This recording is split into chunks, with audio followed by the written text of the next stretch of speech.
Bonjour, mesdames et messieurs. Ça fait un grand plaisir aujourd'hui d'accueillir Breen Leboeuf à la rencontre d'une légende de la musique et du patrimoine canadien, québécois, franco-ontarien.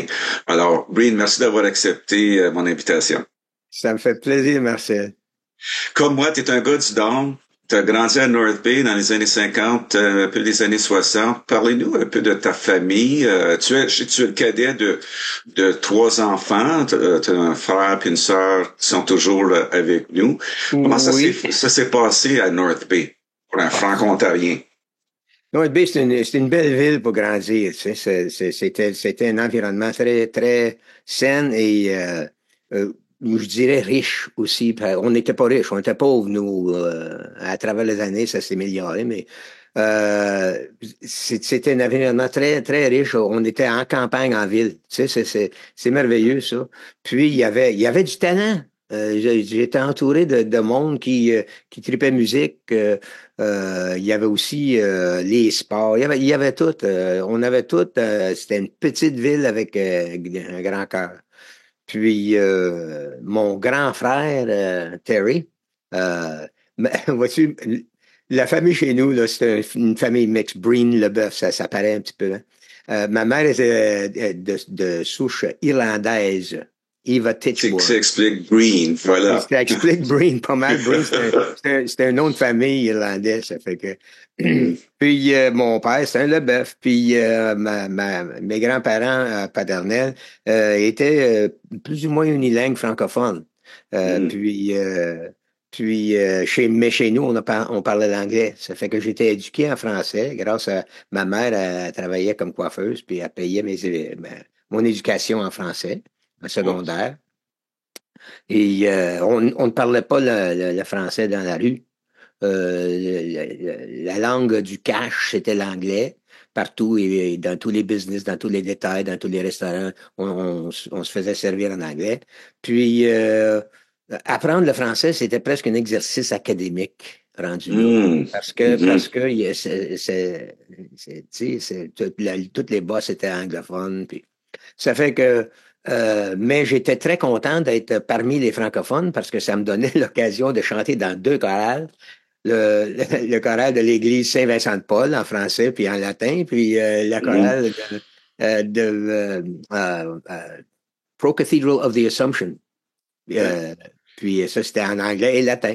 Ça fait que moi, j'aimais ça, la chorale, de chanter à la gang comme ça me donnait tellement de plaisir, puis c'était full petite fille, ça fait que c'était bien Ah ben pratique. ça, c'est un bonus, hein? Ben oui, il y avait quatre gars, puis 35 filles, Puis, tu es allé à une école privée francophone. C'était quoi encore l'académie? l'Académie Notre-Dame de l'Assomption, puis c'était les Sœurs de l'Assomption qui avaient ça. On était comme 150 élèves, les blazers bleus, les cravates rouges, les Uh-huh. pantalons gris, tout le kit. Et on payait, nos parents payaient 150 pièces pour l'année, pour Ouais. notre scolarité. Les livres coûtaient plus cher que la scolarité, mais on étudiait tout en français, à part l'anglais, évidemment. Hmm. Puis c'était un avantage. C'est la vie, Marcel, ça nous amène des cadeaux, puis on ne sait même pas quand on se fait payer la traite. J'ai Hmm. appris à écrire, puis à lire en français dans un environnement qui était plutôt anglophone, même s'il y avait bien Ouais. des francophones des familles francophones qui avaient perdu leur langue. 50% ils parlaient plus le français pantoute.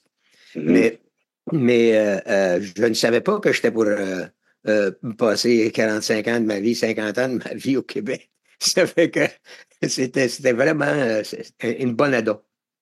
Mais à travers tout ça, on chantait. J'avais mes premiers bands là, avec les Prophets puis toute cette gang-là à North Bay. Mais on chantait pas en français. Il y avait André Parisien qui était dans le groupe aussi, puis un bon francophone. Toute sa gang parlait français chez eux, mais on chantait en anglais.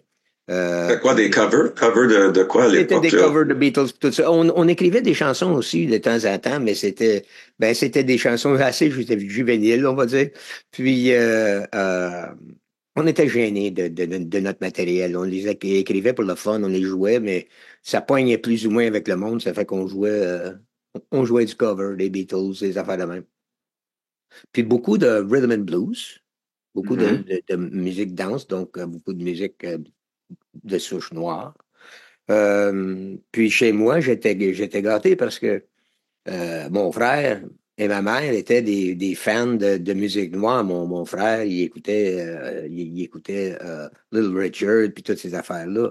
Puis ma mère, elle écoutait du gospel, Mahalia Jackson. Puis on avait tous ces disques-là en collection. Ça fait que même à l'âge de 7 8 ans, j'avais ça qui me rentrait dans l'esprit. Veux pas, ça jouait dans la maison. Donc, c'était une formation pas par exprès, mais j'étais pas parti pour être un musicien. Pas en tout, pas en tout. Mais en parlant d'être musicien, comme à un moment donné, à quel âge que tu as commencé sur le piano, parce que tu joues des claviers, tu as joué synthesizer dans des groupes et tout ça. Mais à Oui. quel moment donné que ça a allumé, tu dis, c'est quoi, moi je vais prendre du piano, je vais apprendre le piano. Ça s'est pas passé comme ça. Je prenais des cours de danse, Marcel, et j'haïssais ça. J'avais 4 5 ans, puis mon frère et ma soeur étaient dans la claquette, tu sais. OK, Ça fait qu'il oui, m'a oui. envoyé pour prendre des cours avec ma soeur puis mon frère. Puis j'en broyais, j'haïssais ça à mourir. Puis ça faisait pas mon affaire. Ça fait que j'ai demandé des cours de piano juste pour me sortir des cours de danse, tu sais. Puis Là que tu c'était fasses encore quelque des chose, puis sœurs. tant qu'à faire, mais, ouais. Oui, tant qu'avoir des cours, s'il faut que je fasse de quoi, là, j'aimerais plus pianoter que de faire de la claquette. Toute ma vie, Marcel, c'était des affaires de même. Tu sais, des addons, tu sais, les choix qu'on a à faire dans la vie. Souvent, on arrive à faire des choix à chaque jour. Puis des fois, on fait des choix qui sont très importants à longue, mais qu'on ne On sait sait pas pas que sur ça le va être coup. important. On ne Ouais, sait pas sur le coup que c'est important. Ça fait qu'on ouais. le fait juste par instinct, puis qu'est-ce qui fait notre affaire sur le coup. On a 8 ans de piano, je pense, puis là, puis la guitare, quand est-ce que tu as ramassé ta première guitare? Mais la guitare, je me bats encore avec la guitare, Marcel. J'ai des guitares sur le mur ici, mais ils restent sur le mur la plupart du temps parce que je suis pas bien bon. Ça fait que j'ai le piano en arrière de moi, je compose au piano plutôt. OK. J'ai commencé la bass parce que un moment donné, j'étais à North Bay, puis on remontait un band, moi puis mon partner de longue date, Brian McDowell, le guitariste à North Bay, qui donne des cours. Il est très, très, très, très bon. Puis Brian, on était chum à 10 ans. Tu sais, ça fait que là, on remontait un autre band, puis on était pour faire un trio. On avait un batteur, puis moi, je me suis dit, je vais m'acheter un B3, un Org Hammond, puis je vais jouer le pédalier ou bien la main gauche, je vais jouer de la basse, puis je vais jouer de l'orgue. Ouais. Puis avec un petit piano dessus, ça va être bien bon.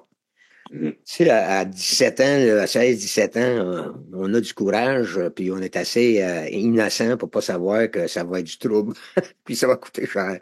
Ça fait que j'étais pour commander mon Hammond, et André Parisien s'est présenté, il a dit, Hey, je peux-tu faire partie de votre groupe encore? Puis lui, il est très bon, il chante, il joue le piano puis l'orgue là, comme un dieu, il est très funky. Ça fait qu'on a, là, tout ce qui manquait, c'est de la bass. Ça fait que j'ai acheté une bass, une petite short scale, là, une affaire pas très longue. J'avais peur du Fender parce que mes doigts sont courts. Ça fait que je me suis dit, le Fender, ça va être trop large pour ma main. Ça fait que j'ai acheté un petit Hofner Solid Body.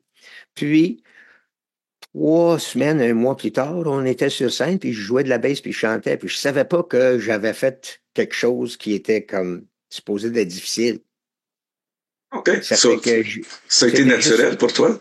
c'est venu assez naturel. L'indépendance, parce que, tu sais, c'est pas des accords, là. Tu joues comme une deuxième mélodie pendant que tu chantes. OK. Ça fait que ça prend une certaine indépendance. Comme un batteur, l'indépendance est important dans la batterie. Mais dans la bass, c'est le chanteur qui joue de la bass, c'est l'indépendance qui mène. Puis je ne sais pas, mon brain l'acceptait plus facilement que il y en a d'autres qui vont travailler très fort pour essayer de faire les deux sans faire des gaffes. Mais on faisait des affaires assez compliquées. Puis je ne sais pas, ça rentrait. Mais quand on est jeune, ça rentre vite, hein? Ça rentre vite. On est tellement une éponge, là, tout rentre vite. Puis ça C'est colle. ça. Maintenant, ça rentre assez vite, puis ça sort assez vite. À cette heure, Oui, oui. j'apprends quelque chose le lendemain, je fais, hein? Je peux en parler en connaissance de cause. Oui, Euh, oui, c'est un exploit quand je peux me souvenir où j'ai stationné mon véhicule. c'est ça.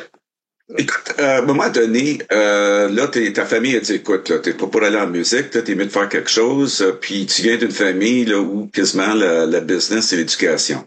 Alors là, parle-moi L'éducation, de c'était ta... tous des éducateurs. Ouais, Mon frère était dans l'éducation, il était un vice-principal. Il s'est marié avec une femme qui était éducatrice.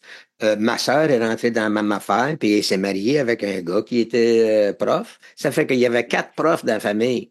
Tu sais. OK. Puis, chez nous, c'était non, non, tu peux pas jouer de la musique. Jouer de la musique, on fait ça pour s'amuser. Il n'y a pas de carrière, surtout ici. Il n'y a pas de carrière pour un musicien. Tu fais ça part-time peut-être, mais non, non, tu as besoin d'une profession. Ça fait que va donc à l'école Teachers College comme les autres. OK. Puis ça va être merveilleux. On va être tous des profs ensemble. Là, tu sais. Ça fait que ils m'ont convaincu. J'avais une offre d'un contrat de disque à Toronto et j'ai refusé. Puis, je me suis mis à faire du student teacher. Je prenais des cours au Teachers College, puis il fallait aussi qu'on aille dans les écoles. Puis, on était évidemment les profs, le homeroom teacher, nous guettaient de près pour voir qu'est-ce qu'on enseignait à leurs élèves. Et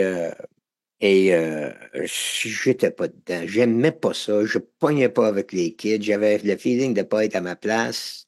J'avais pas de Tu étais à connexion. Sudbury.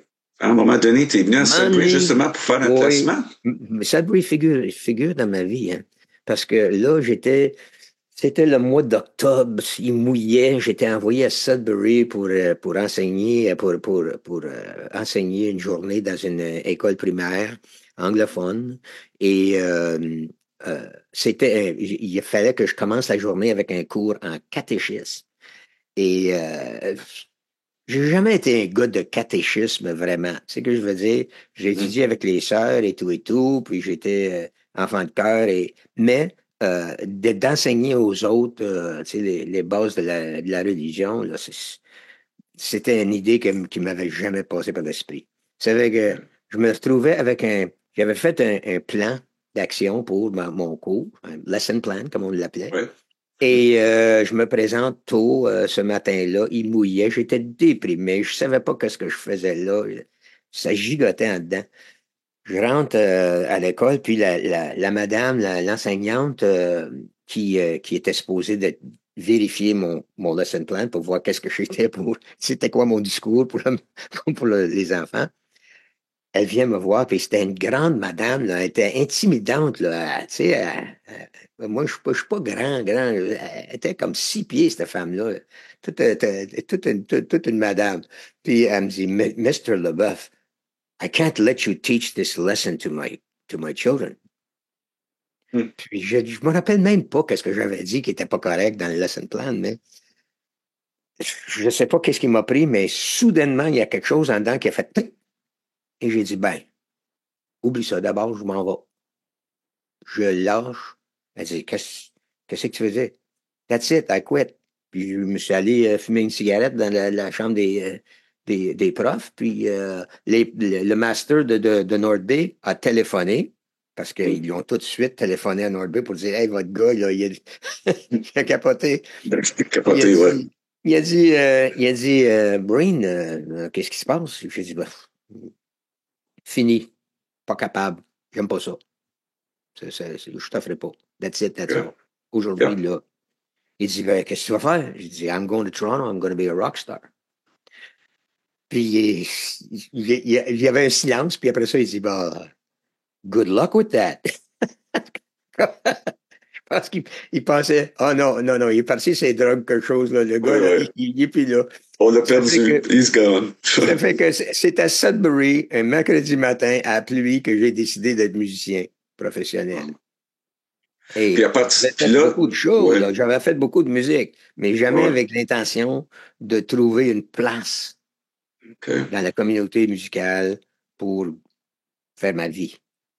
Hey, C'était c'était un là. bon moment avant qu'on passe à ton séjour justement avec Chimo puis à Toronto puis toutes ces années-là. Une de mes grandes amies puis collaboratrices à La Nuit sur les Temps depuis longtemps, Jacqueline Gauthier, elle a une Oui. couple de questions pour toi. Elle dit, demande donc à Breen que quand il était jeune, y avait-il vraiment l'idée de devenir un artiste que tout le monde connaîtrait quand tu étais tout jeune? Non. Non, hein? Même le jour de Sudbury que j'ai dit I'm gonna be a rockstar, c'était juste pour écœurer le master. Tout ce que OK. je voulais faire, c'était de faire de la musique à la gang Mhm. comme gagne-pain. Je me voyais pas sur la grande scène. Je me voyais dans un bon band. OK. Même quand je suis arrivé à Toronto, ils m'ont offert un contrat de... Parce que les compagnies de disques à l'époque, les bands, ça marchait, mais il y avait des problèmes avec des bands. Tu sais comment est-ce que c'est des groupes de Ouais. musique? Il y en a sur cinq, il y en a deux qui sont fous, puis trois qui sont stones, puis c'était très difficile à gérer. Difficile à gérer. Mhm. Et très difficile aussi à la communication entre le côté business puis le côté musical était encore Mhm. plus opaque. C'était très, très difficile de faire le lien. Tandis qu'avec un artiste solo, tous ces échanges-là sont plus pratiques. Ça fait que les compagnies de disques préfèrent de beaucoup un artiste qui se fait accompagner par des professionnels. Bon. Mais moi, j'ai dit carrément à mon producteur à Toronto, quand je suis arrivé, en passant, je suis arrivé, après avoir dit non, c'était comme quelques mois plus tard, je suis arrivé à sa porte avec une valise. Et j'ai cogné sa porte, puis il a dit, oh, hi, Breen. J'ai dit, I'm here. Ça fait qu'il m'a reçu. Il était tellement bon, il était tellement fin. Puis il m'a reçu comme ça, puis il m'a donné une place pour rester, puis il m'a donné un budget, puis il m'a donné... je me promenais partout en taxi, puis il payait mes taxis, il payait ma bouffe, il m'a rentré en studio à faire des jingles.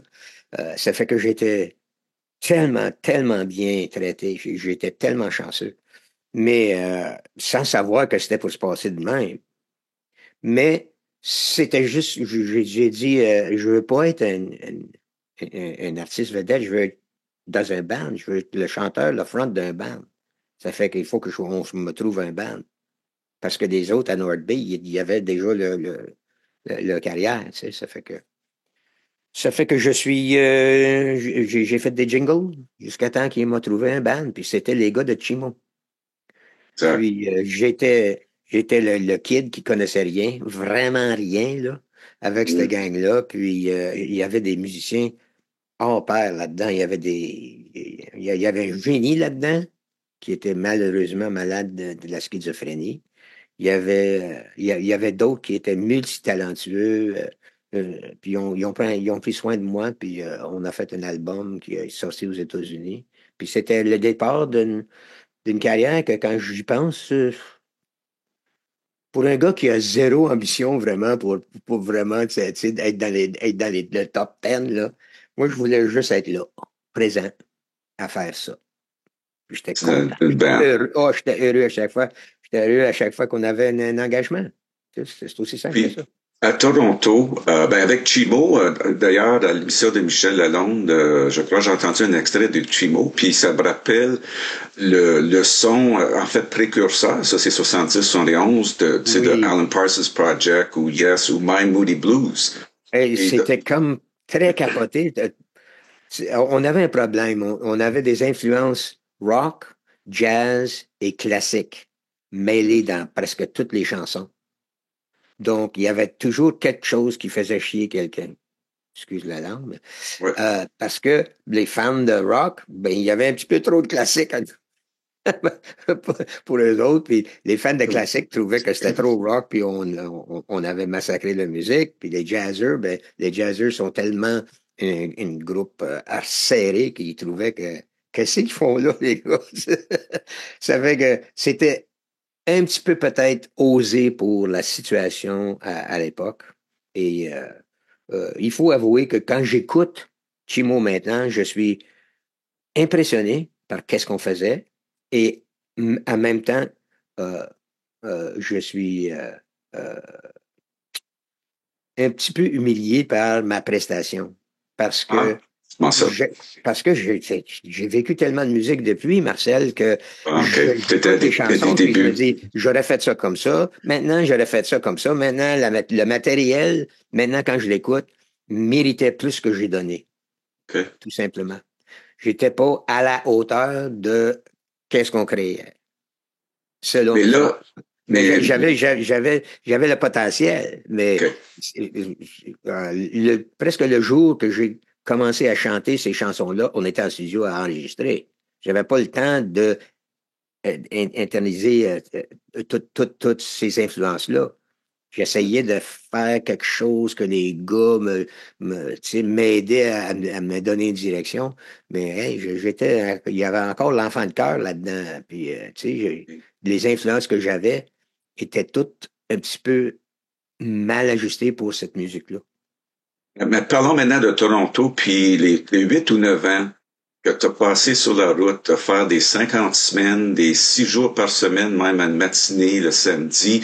T'étais enfant de cœur, là, avec Chimo, là, mais Oh là, boy, vraiment, l'enfant de cœur, il a le disparu métier est pour vrai. rentré, là. Hein? Ça, c'était des années. C'est une autre école. Il faut dire que c'est une école, c'est une école de rock. It's an inner city school, man. C'est ce que je veux Que dire. Ça brasse. ouais, Ça c'est brasse. vraiment rock and roll. C'est vraiment rock and roll, puis c'est vraiment si tu veux aller plus loin, t'essaies de monter du matériel, t'essaies d'améliorer ton calibre de jeu. Évidemment, tu joues tellement que ça devient facile de jouer. Tu mets tellement d'heures par semaine là, que ça joue tout seul. Mais tu tombes dans un environnement où il y a beaucoup de substances. Les gens, à la fin de la soirée, ils sont incompréhensibles. Ça fait que t'embarques là-dedans. Si t'étais pas alco avant de faire 10 ans d'un bar, ben à la fin, là, tu as une très bonne chance d'avoir un petit problème de consommation d'alcool, ce qui était mon cas. Puis le cas de tout le monde, tout le monde que je jouais avec était pris avec la même situation. Ça fait que tu as, tout ça que tu deals avec, tout en essayant de monter des affaires qui peuvent peut-être te mettre sur une autre scène où tu travailleras un petit peu moins souvent pour plus de cash. Aussi simple que ça. Tu sais. Puis souvent, on était dans des places où ils nous disaient quoi jouer, carrément. Tu avais un set list que 40. le gérant du club te donnait un set list, puis le gars, il chantait pas Happy Birthday, il n'y avait rien à voir avec la musique, mais c'était ça qu'il voulait entendre dans son club. Ça fait que il fallait que je fasse ça, ou bien tu sais, c'est un circuit, là, tu reviens pas, là, tu manques la roue est cassée, là, puis ton booker, il est plus fier de toi si tu fais ça. Ça fait que tu fais comme t'es supposé. Puis les après-midi, si tu peux avoir, là, si le bar est fermé, tu descends dans le bar puis tu travailles ton affaire avec les gars. Tu sais. Parlant de ça, pour faire les bars, tout ça, à un moment donné, t'as dû venir à Sudbury pour avoir ta carte de syndicat. Parle-nous de ça. Ça, c'était tôt. Ça, c'était. On avait un chum chez nous. Il est devenu un réalisateur et une vedette dans l'Ouest de la télévision pour Radio-Canada, Bruce Steele. Je ne sais pas si tu le connais, Bruce. Mais Je connais Bruce, pas Bruce. il a vécu il était producteur pour Radio-Canada. Puis, un, un maudit bon gars. Puis on avait du fun quand on était jeune. Il était notre DJ avec les Prophets. Dans nos breaks, il jouait ici. Puis il était à radio à North Bay. Lui, il était à Waterloo University, puis il était sur le comité pour les shows qu'il donnait il y avait une stade une aréna fermée d'à peu près 6 000 personnes. C'était quand même une belle place. Puis, il avait engagé Dionne Warwick, la fameuse chanteuse des années Oui. 60, la tante Whitney Houston. Très bonne chanteuse, je l'adorais, Dionne Warwick. Puis, il nous a invités pour faire la première partie, mais ça nous prenait des cartes d'union et American Federation of Musicians. Il n'y en avait pas à North Bay. Ça fait qu'il y en avait à Sudbury, la grande ville. Ça fait qu'on a embarqué dans le char de Brian, puis on est allé, on est venu à Sudbury pour rencontré le monsieur qui était le représentant du AFFM, Sudbury Local. Ça fait que George, son nom c'était George, je me rappelle plus de son nom de famille, mais le bureau, c'était pas un bureau, c'était une cuisine au deuxième en arrière. Puis tu rentrais par en arrière, tu sais, une petite escalier à tôle. Tu rentrais par en arrière, tu rentrais directement dans sa cuisine. Tu t'assoyais à sa table, qui était, tu sais, une affaire en Arborite, là, avec la chrome, une ancienne affaire des années 50. C'est Puis ça. George, il sortait avec ses paperasses, puis il disait, OK, guys, fill in the paperwork. Puis là, on rentrait nos informations. Puis les cartes étaient des cartes en papier. Tu sais, Ouais. puis ça coûtait 16 piastres pour rentrer dans l'Union, puis 12 piastres par année pour la cotisation. C'est plus OK. ça, là. C'est pas mal Non, non. d'affaires. Ouais. Mais on est devenu membre, puis moi, j'étais le frontman. J'avais pas commencé à jouer de la bass. Ça fait que quand il m'a demandé c'est quoi ton instrument, j'ai dit, ben, I'm the singer. Singer. C'est Musicians Union. Pas de tambourine. Ça fait que j'étais j'étais enregistré chez la Guilde de musiciens, là, chez AFFM comme joueur de tambourine. Mr. Tambourine Man, the Hey, original. Mr. Tambourine Man, c'est ça. Oui, oui. Mais c'était ça. Puis il venait, George, il venait quand on était dans le coin de Sudbury, il venait vérifier nos cartes pour voir si on avait payé.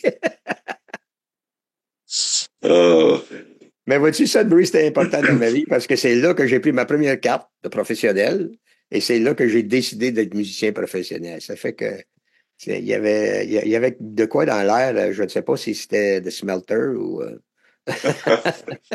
Mais là, évidemment, tu es tellement associé avec Offenbach, et puis c'est un autre moment, un autre addon dans ta vie. Tu te retrouves à aller dans, je pense, que c'est le Piccadilly Tube à Toronto. Comment tu sais ça, toi? Je- Ben oui, le Et- Piccadilly Tube, c'était tout décoré comme à Londres, là, dans le subway à Londres. Piccadilly OK. Tube, ça. Station Piccadilly. Ouais. Exactement. Puis là, ben, OK. So, je vais faire le setup, puis tu t'enchaîneras avec l'histoire. C'est que, bon, Vas-y, tu fais vas-y partie donc. d'un groupe, vous avez besoin d'un gig, puis là, il y a votre gérant, votre booker, il dit, ben, écoute, il y a un groupe, là, au Piccadilly, là, que ça marche pas, peut-être tu peux aller là, puis vous pouvez finir la semaine comme gig. Alors, toi, puis Moi, puis ton ami, ils se sont retrouvés là. mon ami était un batteur du Québec. Puis les batteurs du Québec étaient très, très respectés à Toronto. Il y avait un Claude Ranger, un batteur de jazz, quand il est rentré à Toronto, ça a fait fureur chez les jazzmen. Ça fait que là, tout le monde cherchait le feeling des batteurs du Québec. Puis lui, c'était Frank LaRusso, un Italien aux cheveux blonds, les yeux bleus, du nord de l'Italie, mais francophone. Il avait joué avec PAG, il était avec PAG, mais il a fait l'erreur de vendre de l'héroïne à un GRC. Ça fait que ça finit ça.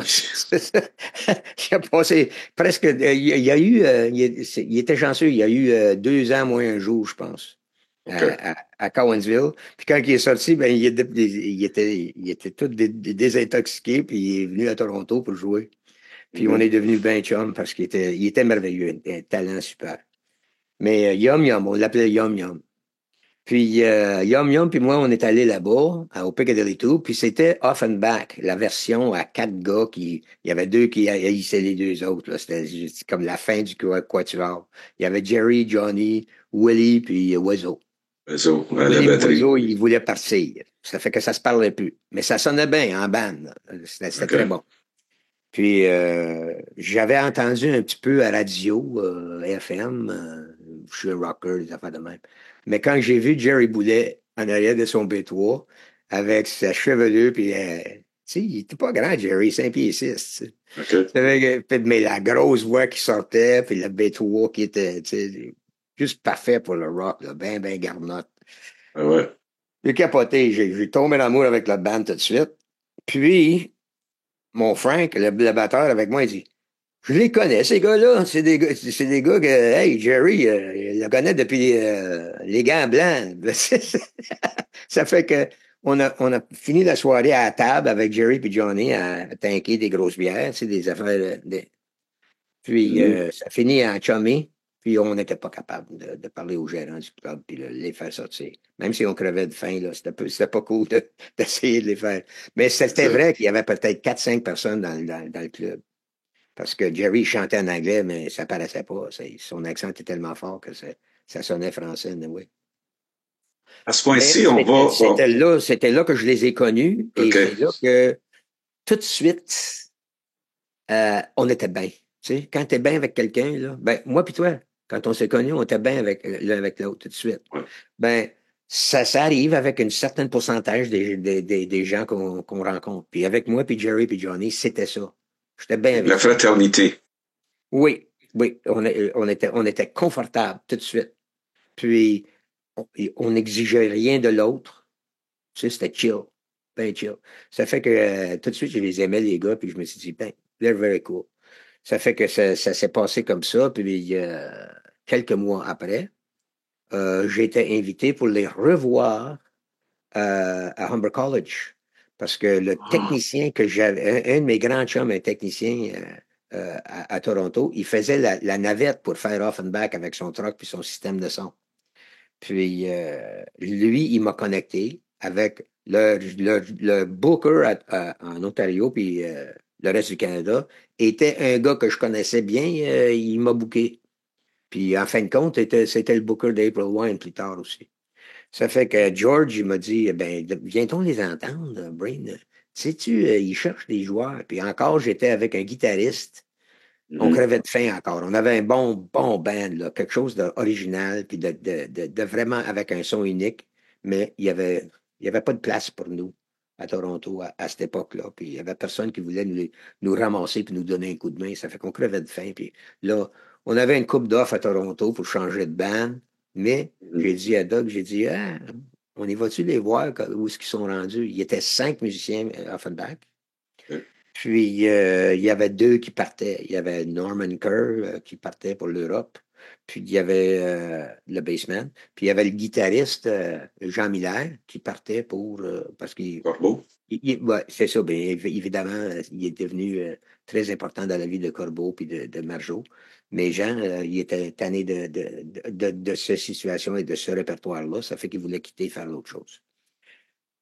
Ça fait qu'on les a rencontrés, puis... l'offre était là. Il disait, ben, on cherche deux gars. Ben, c'était juste, plus pour juste les entendre. Puis, une ou deux semaines après, ils ont rappelé, le représentant a rappelé, puis moi puis Doug, on s'est dit, ben, on s'en va faire une audition à Montréal. Why not? Tu sais, Ouais. on n'a rien à perdre. Ça va être fun. Ça fait on est parti pour Montréal. Mais on était bien préparés. On était des gars qui étaient très, tu sais, on apprenait vite, puis tu sais, on était à notre affaire. Ça fait que quand on est rentré dans le local, Jerry a dit, ben, on va jouer du blues. On va essayer de jouer du blues ensemble, voir si on peut. Puis moi, j'ai dit, non, non, prends les tunes des deux derniers albums Offenbach. Puis il m'a regardé, il dit, ah ouais? J'ai dit, ah ouais, ah ouais, let's go. Ça fait qu'on a joué le tune. Puis c'était comme un band. Tout de suite, là, ça rentrait bang.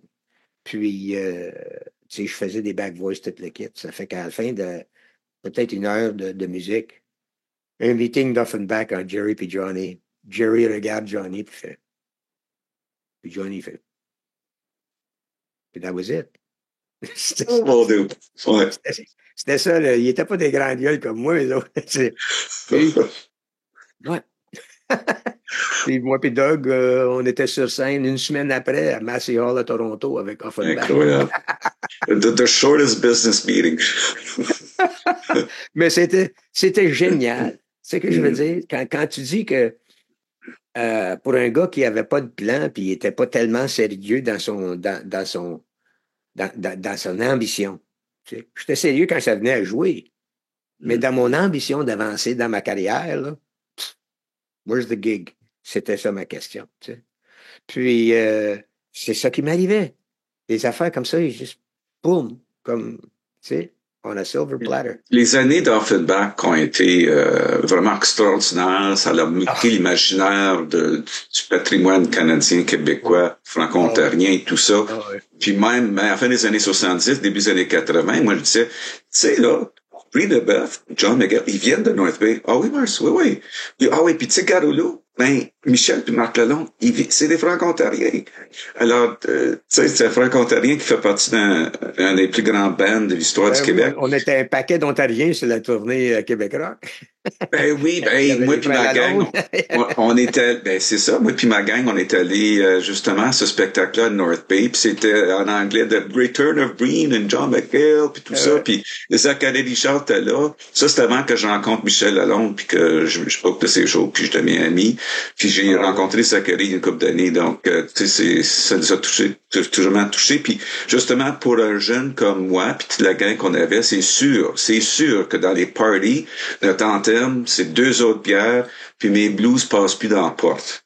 C'est tellement, tu sais, un parler québécois franco-ontarien, ça. Comment est-ce que bon, puis ça me porte à demander comme le processus de création. Puis parlez-nous un peu des chansons que vous avez écrites et puis si mes blues passent plus dans la porte, qui est comme iconique, que tout le monde connaît. Ben, le- la création, c'est merveilleux comment que ça se fait partout et de toutes les façons. Tu le sais, tu t'écris et les inspirations viennent de je sais pas où et de partout et de nulle part. Et en fin de compte, avec la musique, c'est la même affaire. Moi, j'admire énormément les gens comme toi qui peuvent travailler dans les textes. Moi, je suis pas parolier plus que ça. J'en fais en anglais qui sont pas pires. En français, j'ose même pas. J'en ai écrit une, puis ils ont ri de moi et je l'ai pas pris. Ça fait que, puis j'ai appris aussi de mon chum Jerry Boulet de respecter les gens qui ont ce talent. C'est un talent, c'est pas tout le monde qui joue des notes comme il faut, qui ont des mots comme il faut. C'est Ça ça. fait que on était toujours à la recherche de textes. Si tu checkes les textes d'Offenbach, il n'y a pas besoin des textes niaiseux là-dedans, à part que quand Mm, c'est une joke puis on fait par exprès, ouais. comme Bye-bye, des affaires de mer. Mais c'est des gens, on est allé chercher des gens qui sont doués, des gens de talent, qui ont la façon de faire des textes qui sont chantables, qui sont des textes de Mm, chansons. On peut chanter. Puis on était très chanceux et Jerry en particulier était il demandait beaucoup de ses paroliers et en même temps, il les respectait énormément. Il était, ils sont devenus ses amis. Tu sais. Ça fait que j'ai appris ça, mais avec la musique, l'inspiration, ça venait, des fois, c'était juste un beat. Des fois, c'était une mélodie. Des fois c'était juste, tu sais, souvent, ça vient d'un groove, comme la Louve. Connais-tu la Louve oui, d'Offenbach? oui. C'est un groove bien bizarre, c'est 6 sur 4. Il y en a de la OK. moitié du band qui joue en 4 puis la moitié qui joue en 6. Puis, moi puis Pat, on gossait avant une répétition. Moi puis le Mhm. batteur, Pat Ouais. Martel. Pat Martel, Puis on ouais. a trouvé le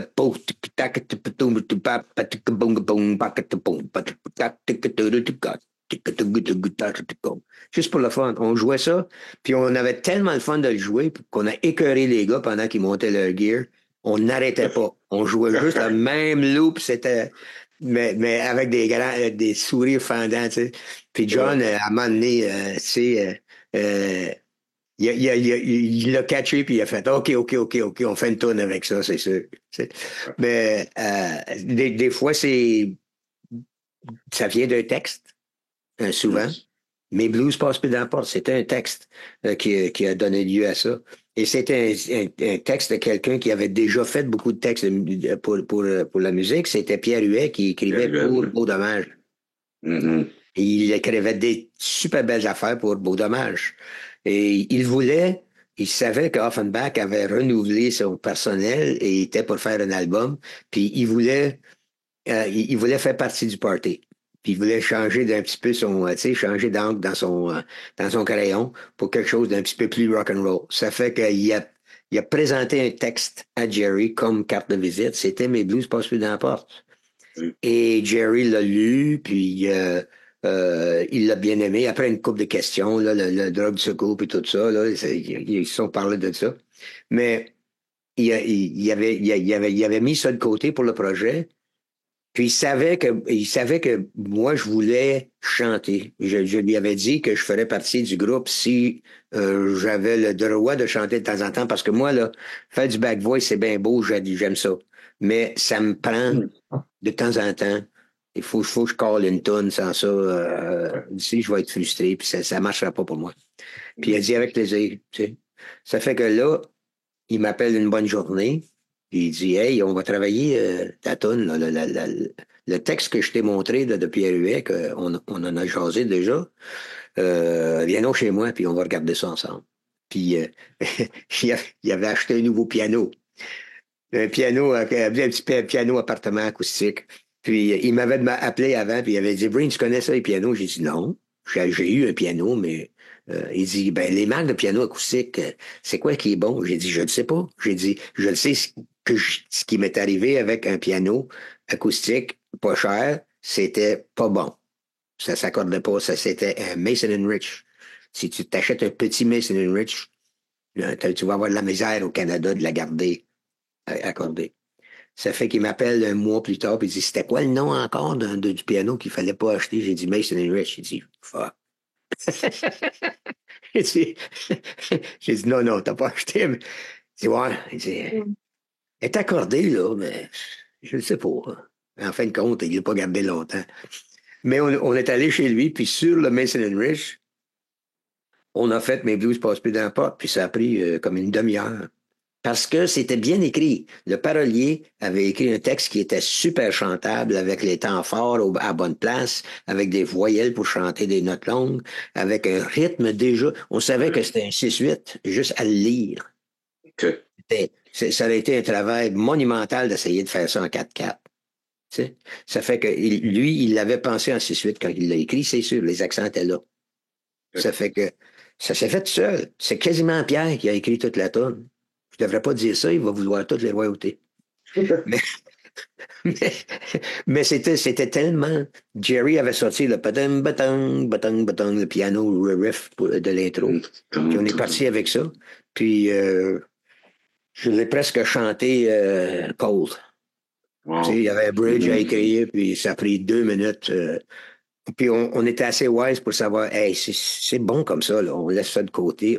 On a fini avec ça aujourd'hui. On sort la bière, puis on va célébrer ça.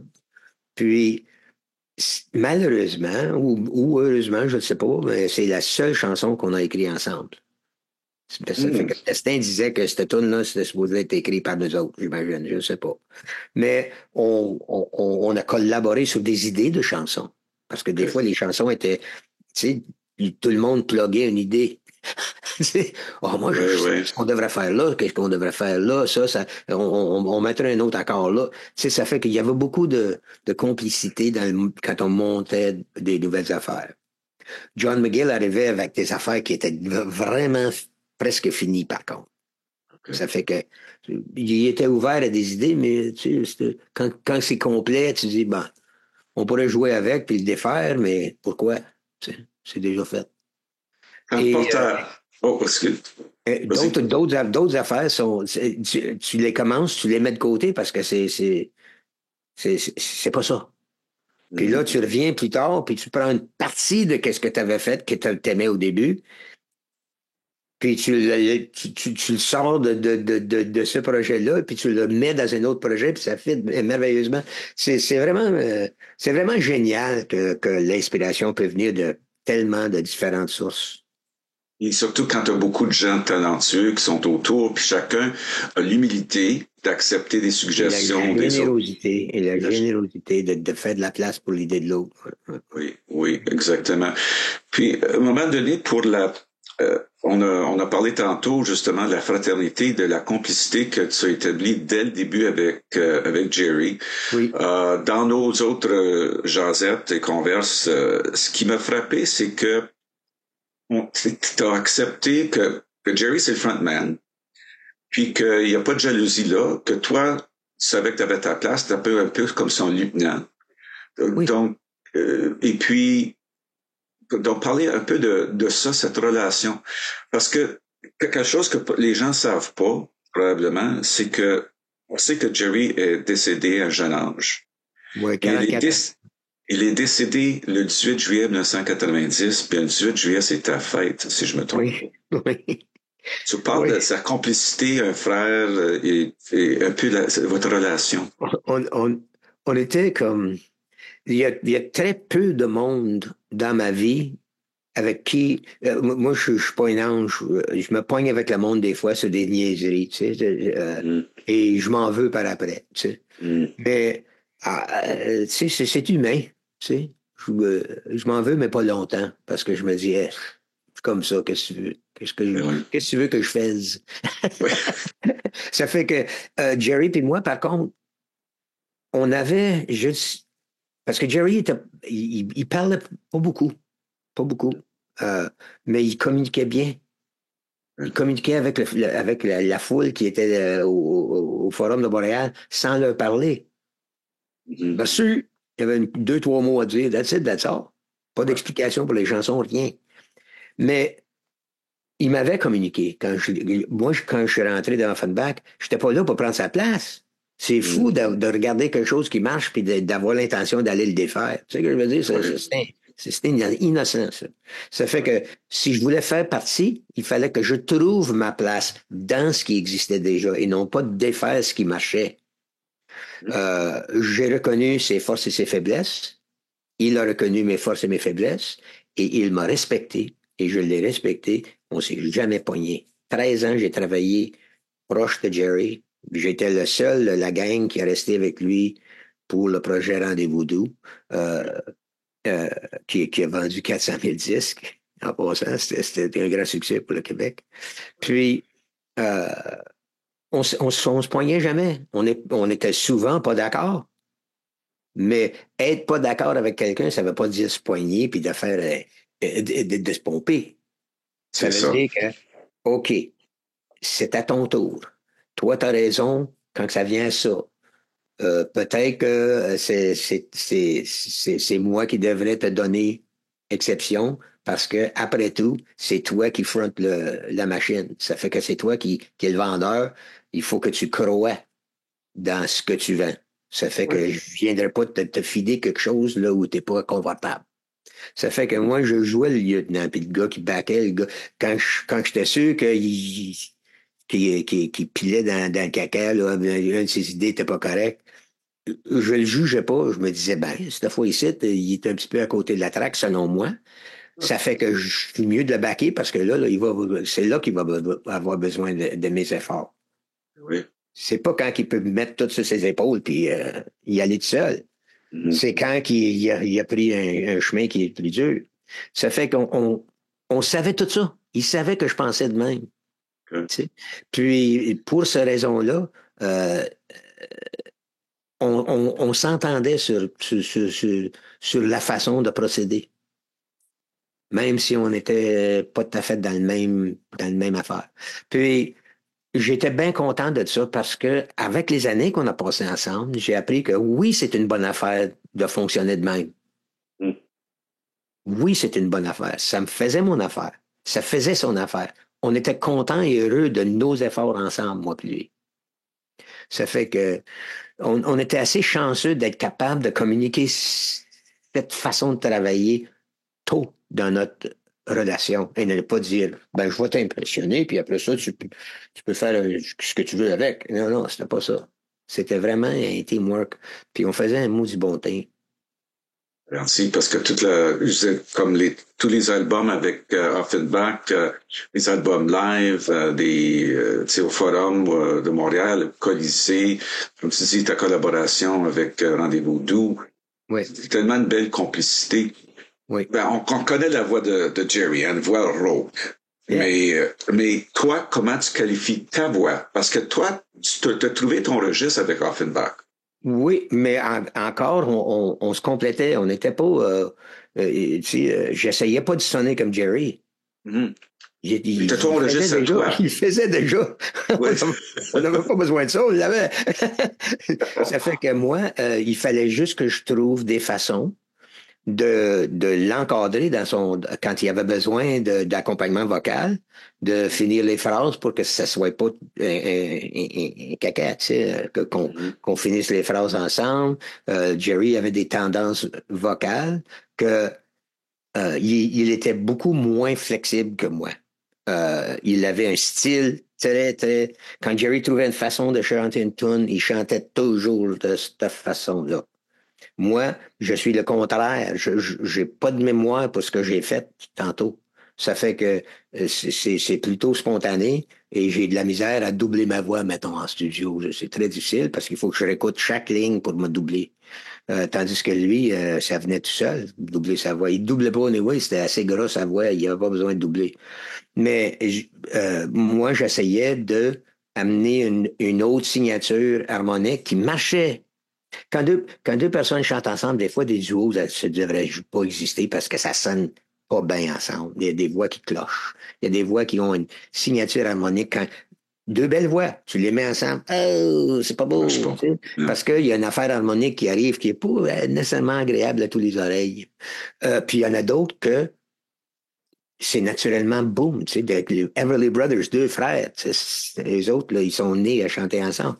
Puis il y en a d'autres que, quand j'ai travaillé avec Céline Dion, Céline est une génie de déguiser sa façon de chanter, pas sa voix, mais sa façon de chanter, ses phrasing, ses vitesses de vibrato, la façon qu'elle attaque une note. Elle, là, elle entend tout quand tu chantes avec elle et elle t'imite. Ça fait que t'as rien à faire. T'as rien à faire. Tu chantes, puis elle vient. L'album qu'elle a fait avec des duos, avec les Bee Gees, puis tu sais, tous les duos qu'elle a fait, là, elle rentrait avec l'autre chanteur comme imitatrice merveilleuse.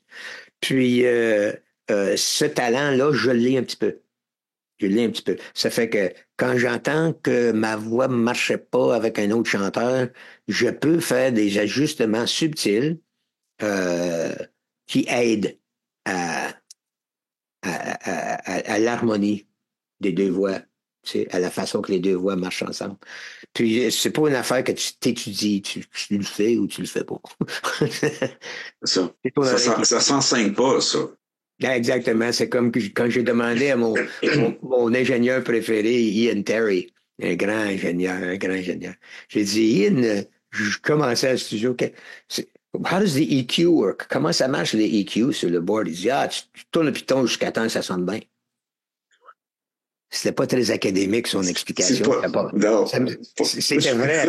100% vrai, mais c'était ça.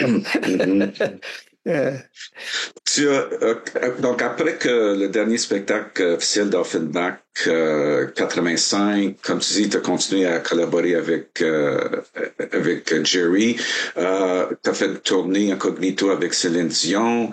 Ensuite, là, on arrive dans une autre époque de ta vie, le vrai rockstar, là. OK. Comme en nomination pour 5 Félix en 91. Nouveauté de l'année, l'album, la personne, l'artiste et tout ça.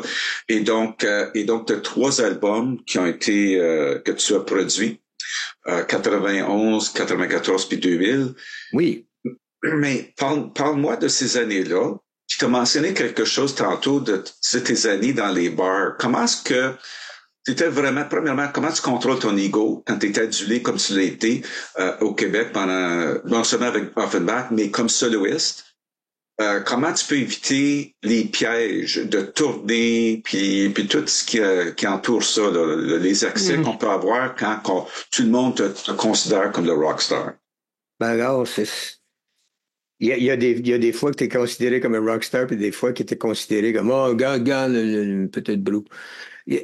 C'est dans la tête du monde, souvent, comment ils vont te percevoir. Mais moi, j'ai eu tellement de plaisir à découvrir le monde à travers ce que je fais. Faut que tu comprennes que j'aimais pas ça être sur scène quand j'ai commencé. Pas plus que ça. Je voulais être dans le band, mais pas nécessairement. J'avais le track énormément. Et donc, l'alcool aidait beaucoup à un certain point. Puis quand j'ai arrêté de boire, c'était l'enfer parce que je suis retourné au track.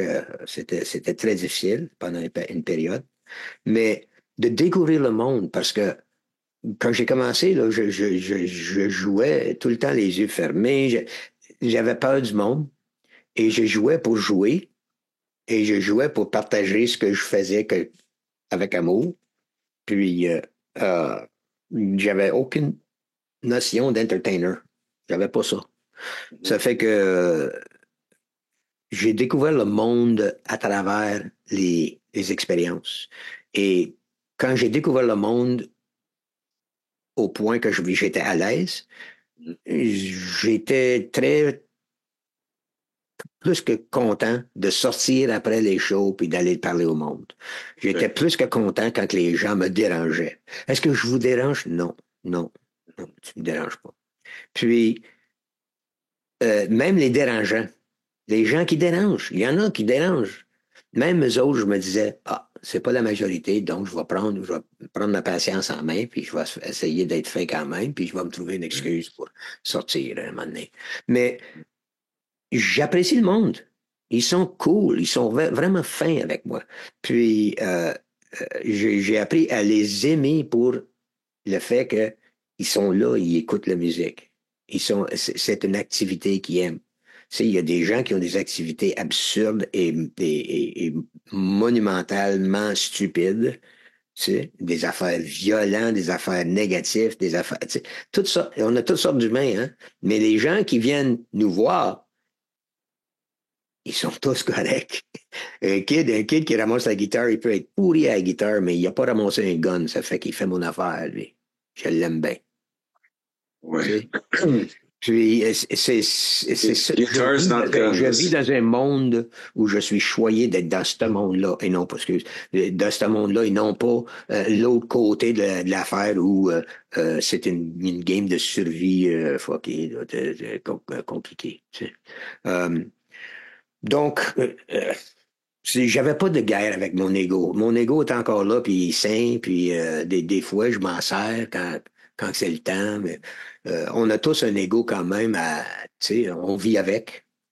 Puis des fois, ouais, des fois, on se parle dans le miroir, puis on se dit, hey. J'ai une histoire. As-tu le temps? Oui, oui, vas-y. J'étais dans un McDonald's et je prenais, mais j'avais pas le temps de manger, tu sais, un repas complet. Ça fait que je prenais un burger vite. Puis il y avait un monsieur avec deux petites filles. Ils sont venus me voir. Puis le monsieur, il me reconnaissait, plus ou moins, parce que il m'avait vu à la télé ou quoi que ce soit. Puis, mais il voulait un orthographe, comme il disait. Ça fait que je lui signe un autographe, mais quand je signe un autographe, je signe pas mon nom complet et c'est pas tellement lisible. Tu sais, c'est une marque plus que d'autres choses. Ça fait que quand il est parti, il regardait puis regardait ça. Puis il était pas tellement sûr. Il savait que il me reconnaissait, mais il essayait de mettre un nom. Puis les deux petites filles, ben, il était cute. Mais il y avait une madame à côté qui me regardait, puis elle me faisait des petits sourires, tu sais, puis elle faisait ça. Puis je me disais, oh, je vais avoir de l'autre visite, là. Je vais avoir d'autres visites. C'est sûr qu'après qu'il est parti, elle est venue me voir. Je le savais que je vous ai reconnu. Vous êtes boule noire, hein? Ouais. Oui. Puis là, l'ego éclate. Non, mais j'ai choqué sur mon burger, puis j'ai dit non, madame, je ne suis pas boule. Non, vous êtes boule noire. J'ai dit non, mais c'est parce que boule noire, il est noir. C'est un homme de race noire. Elle dit non, je vous ai vu à la télé, vous êtes boule noire. En fin de compte, là, j'ai signé boule noire. Qu'est-ce que tu veux que je fasse? T'sais? La madame était tellement cute et fine. Mais j'ai eu le plaisir à un show à Ottawa pour la fête nationale canadienne. De faire ça avec George. J'étais assis au bar avec boule noire. Puis je lui ai raconté ça. Puis il est tombé en bas de sa chaise. Il dit non, Brent, c'est une histoire montée. J'ai dit non, George, c'est vrai, je te le jure. Et je comprends pourquoi. J'ai dit, George, c'est une madame qui fait toujours le mardi le pâté chinois. OK? Un mardi, elle fait le pâté chinois, puis elle entend, mesdames et messieurs, la télé, elle joue dans le fond du salon. Boule noire! Elle entend ça.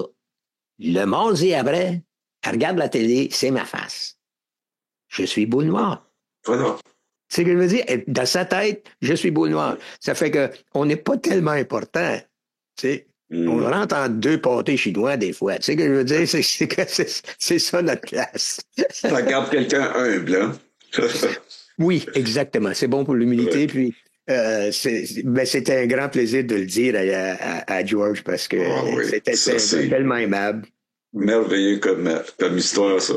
J'ai Ben, amené un beau moment. tu as rencontré un autre, tu as fait partie d'un autre groupe iconique canadien, April Wine. Tu as travaillé avec Yeah, un autre superbe frontman, Miles Goodwin. yeah, yeah. Tu as passé quasiment 5 ans, là, jusqu'en, je pense, à l'été 2011 avec le Oui. groupe pour faire des tournées au Canada, aux États-Unis.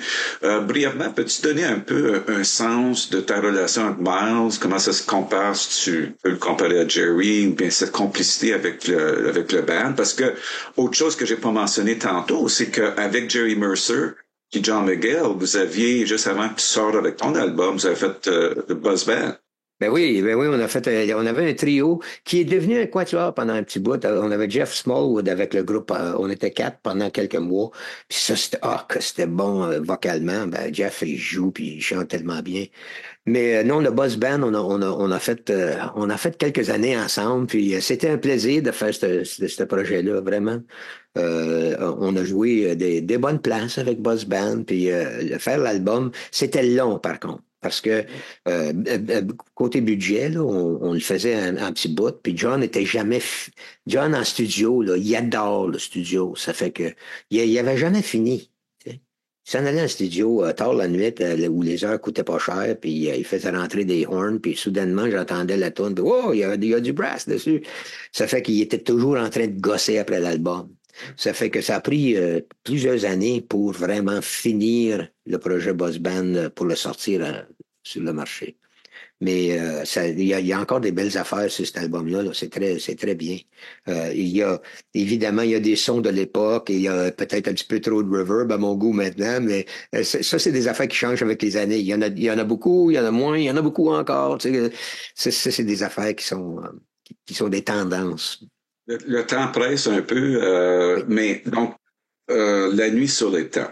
Je me souviens qu'on t'a fait venir à La nuit sur les temps dans les années 90, justement, avec ton Oui. comme Avec soloiste. l'album de Ville-Aventure, je crois.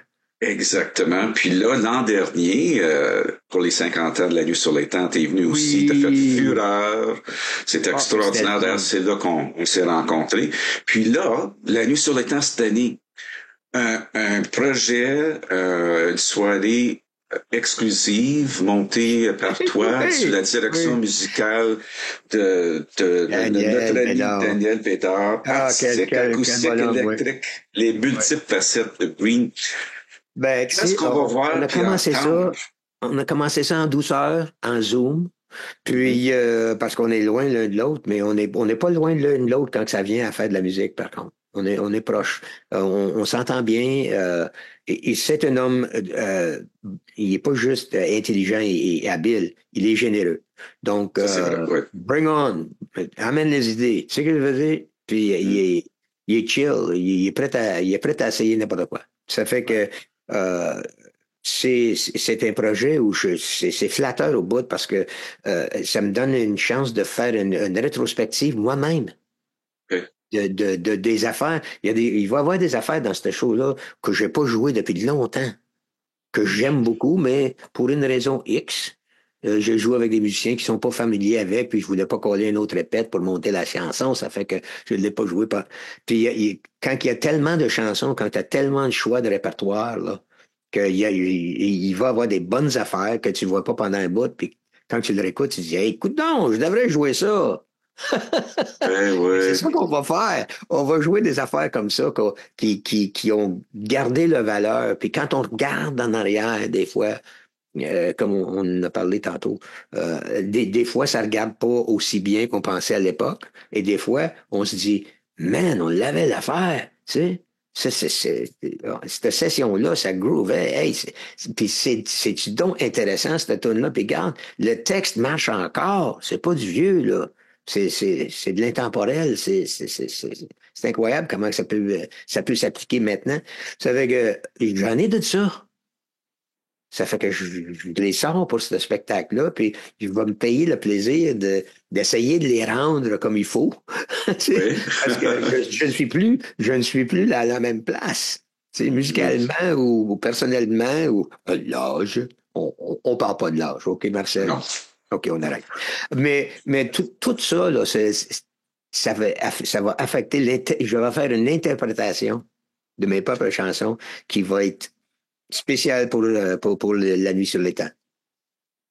Oui, on a très hâte à ça. Ça va être un grand plaisir pour le public suburois de te revoir parce que ça, c'est certain, l'an dernier, les gens disaient, Ah, faut puis que après Green revienne. l'année passée, là, j'ai bien hâte de les revoir parce que puis tous les gens qui étaient là, les musiciens puis les chanteurs, c'était magnifique. Non, on a tellement trippé, c'était le fun.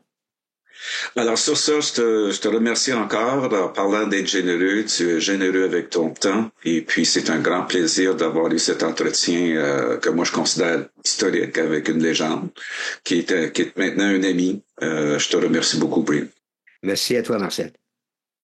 Is that me doing that? Non. Attends une minute. Got it. OK. C'est toi qui record, là, ouais? C'est moi qui record.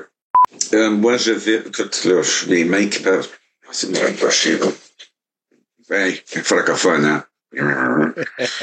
All Attends, deux right. secondes, je vais juste checker si mes lunettes sont bien sales ou bien sales. Oh, que c'est beau. Oh, c'est beau.